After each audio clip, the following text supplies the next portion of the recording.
Fate gave me a pair of incompetent biological parents. Chris was a troubled youth, while Linda had been entangled with drugs since 14.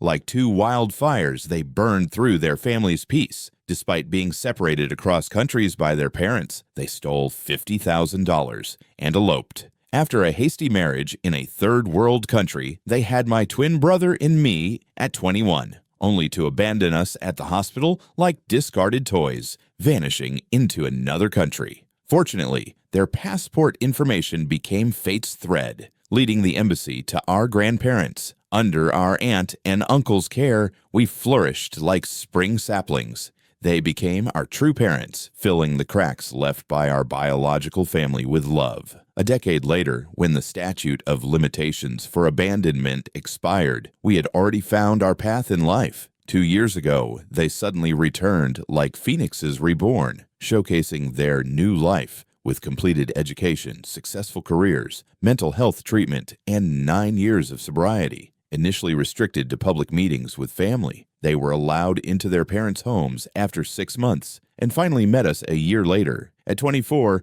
my brother and I began attempting a relationship with them, maintaining surface-level harmony. Last week, when Linda claimed abandoning us was their hardest decision, I couldn't help but laugh. I told them the unvarnished truth. They had countless chances to return but chose silence. Our family's distrust was justified, and they would always be under close watch. Linda burst into tears and left hurriedly. Everyone except my brother thinks I'm too cruel and should apologize, but I believe they needed to face the naked truth. With help from my lawyer friend, I issued a cease and desist order against them. Though my brother regrets it, he understands. He views them with the same empathy he shows his patients, while I choose to draw clear boundaries. This enraged my parents, who called me a demon incarnate and threatened to cut ties.